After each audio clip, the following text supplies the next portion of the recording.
इन दिनों social media पर एक खबर बहुत तेजी से गश्त कर रही है और वो खबर यह है कि यहूदियों का एक कबीला या यहूदियों का एक काफिला जिसमें 250 से 300 लोग शामिल हैं, ये दरअसल इजराइल पहुंचा है। हालांकि जंग का दौर चल रहा है, इजराइल में भी ईरान ने काफी ज्यादा तबाही मचाई है, लेकिन ठीक इसी वक्त ये एक बड़ा जो डेलीगेशन है, एक बड़ा वफ्द या एक बड़ा ग्रुप कहा जाए कि ये इजराइल दरअसल पहुंचा है और ये ग्रुप पहुंचा है दरअसल हिंदुस्तान से, और ये यहूदियों का दरअसल पूरा एक ग्रुप है जो अब इजराइल पहुंचा है और ये वहां पर दरअसल बसना चाह रहा है। ये खबर दरअसल सोशल मीडिया पर कई दिनों से गश्त कर रही है और अब ये खबर आ रही है कि इजरायली कबीला अब एक तरह से इजराइल पहुंच चुका है और ये कबीला बाकायदा बिन गोरियन जो एयरपोर्ट है वहां पर तल अबीब में उतरा है, जहां बड़ी तादाद में आबादकार रियासत में कदम रखने वाले हिंदुस्तान के जो यहूदी हैं इनका दरअसल इस्तकबाल किया गया है। और भारत के शुमाल मशरिकी इलाकों में मिजोरम से ताल्लुक रखने वाली बनी मनाशे बरादरी जो तकरीबन 250 अफराद पर मुश्तमिल है, ये अब इजराइल पहुंच गए हैं और ये बरादरी दरअसल नस्ली और तारीखी बुनियाद पर खुद को बनी इजराइल के गुमशुदा कबीले मनशी की औलाद दरअसल करार देते हैं। ये जो तमाम इसमें जो जानकारी आई हुई है, और ये कोई मजहबी फ़िरका नहीं बल्कि एक नस्ली शिनाख्त रखने वाली कम्युनिटी है जो बतदरीज इजराइल मुंतकिल हो रही है। इब्रानी तारीख के मुताबिक मनासा हजरत यूसुफ के बेटे थे और यहूदी रिवायत में बनी इजराइल के 12 कबाइल में से एक कबीला ये भी एक कबीला माने जाते थे जिसका ये दरअसल हिस्सा है।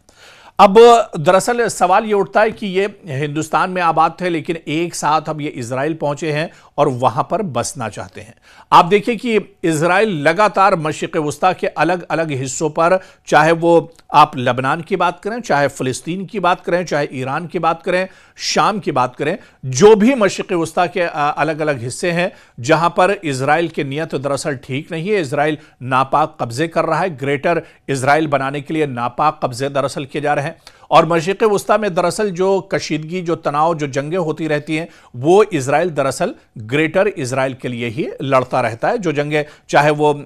गजा में लाखों लोगों का खून बहाया गया, कत्लेआम किया गया, ईरान में बड़े पैमाने पर हमले किए गए, लबनान में हजारों लोगों का कत्लेआम किया गया, तो ये सिर्फ और सिर्फ इजराइल का इन मुल्कों पर नापाक कब्जा एक तरह से करना है, नाजायज कब्जा करना है। और ये जो इलाके खाली होंगे, यहां पर दरअसल जो दुनिया के अलग हिस्सों के यहूदी जो पहुंच रहे हैं, इन्हें दरअसल यहां पर बसाया जाएगा। तो 9 आबादियात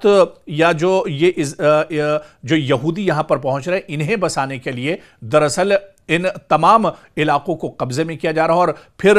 दरअसल इजराइल का जो ये पूरा मकसद है, जो पूरी लड़ाई लड़ रहा है, और इस जंग में भी दरअसल ये चीज़ें निकल कर सामने आई कि इसे इजराइल अपने मजहब से दरअसल जोड़कर कहीं ना कहीं देखता है और इसी वजह से वो एक पेशनगोई के तौर पर या जो तमाम चीज़ें उनके हाथ दी हुई हैं उसके बुनियाद पर वो ये जंग लड़ रहा है ताकि जो ग्रेटर इजराइल है उसकी बुनियाद एक तरह से डाली जा सके। हालांकि इसकी बुनियाद तो पड़ चुकी है, क्योंकि इजराइल भी कोई यहूदियों का हिस्सा नहीं, यह तो कुछ हिस्सा उन्हें रहने के लिए दिया गया था, जिस पर आज पूरी ताकत के साथ यहूदी एक तरह से डटे हुए हैं, आबाद हैं, और उसके आसपास के जो ममालिक हैं अब उन पर इनकी नीयत सही नहीं है। तो हिंदुस्तान से जो यहूदी, तकरीबन 250 यहूदियों का एक ग्रुप जो पहुंचा है, अब वो इजराइल में दरअसल रहेंगे और वहीं पर वो एक तरह से बसेंगे। तो जो खबर दरअसल सोशल मीडिया पर कई दिनों से गश्त कर रही है, उसके पीछे की दरअसल सच्चाई यही है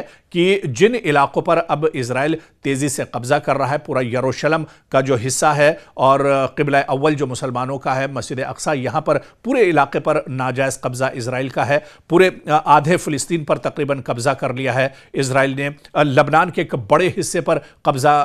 किया हुआ है इजराइल ने। और इसके अलावा अब ईरान पर जो दरअसल ये जंग हो रही है, क्योंकि ईरान बहुत मजबूत है